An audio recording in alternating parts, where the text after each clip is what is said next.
खरगोन जिले के सहगांव स्थित पैराडाइज एकेडमी में शिक्षा के साथ लोकतंत्र की सीख देने की अनूठी पहल की गई है। यहां पहली बार लोकतांत्रिक प्रक्रिया के तहत छात्र संघ चुनाव कराए गए, जिसमें मोबाइल आधारित ईवीएम से मतदान हुआ है। छात्रों ने मतदान कर लोकतंत्र और मताधिकार का व्यवहारिक अनुभव हासिल किया। पैराडाइज एकेडमी में कक्षा 6ठी से 12वीं तक के विद्यार्थियों के लिए छात्र संघ चुनाव आयोजित किए गए हैं। चुनाव प्रक्रिया को पूरी तरह लोकतांत्रिक और पारदर्शी बनाया गया। विद्यार्थियों ने मतदान केंद्र की तर्ज पर कतार में लगकर अपने पसंदीदा प्रत्याशियों के पक्ष में वोट डाला। मतदान से पहले प्रत्याशियों ने नामांकन दाखिल किया और चुनाव प्रचार भी किया। निष्पक्ष मतदान के लिए चुनाव अधिकारियों की नियुक्ति की गई और प्रत्येक मतदाता की उंगली पर स्याही भी लगाई गई। मोबाइल आधारित ईवीएम से पहली बार मतदान कर छात्र छात्राएं बेहद उत्साहित नजर आए। विद्यालय के प्राचार्य रुपेश ठक्कर ने बताया कि चुनाव के लिए पोलिंग बूथ और वोटर आईडी भी तैयार की गई थी, ताकि बच्चों को देश की वास्तविक चुनाव प्रक्रिया का अनुभव मिल सके।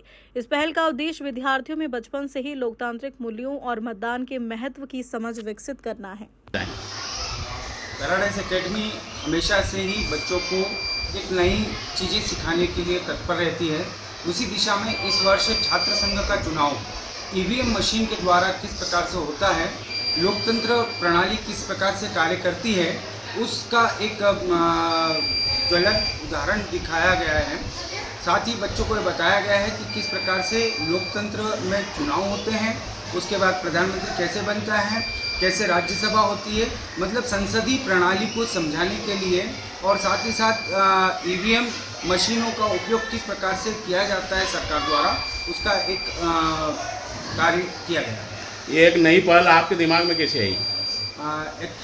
हमेशा से ही पैराडाइज परिवार जो है, ये कहा जाए कि मेरे द्वारा तो नहीं, हमारे जो शिक्षक साथी हैं उनकी ये पहल है। और निसंदेह हमारे यहाँ के शिक्षक इतने जागरूक हैं कि वे हर पर नई चीज़ कहते हैं।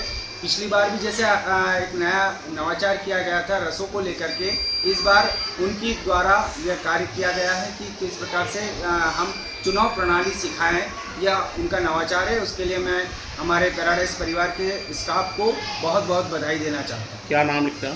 रुपेश ठक्कर, प्रिंसिपल।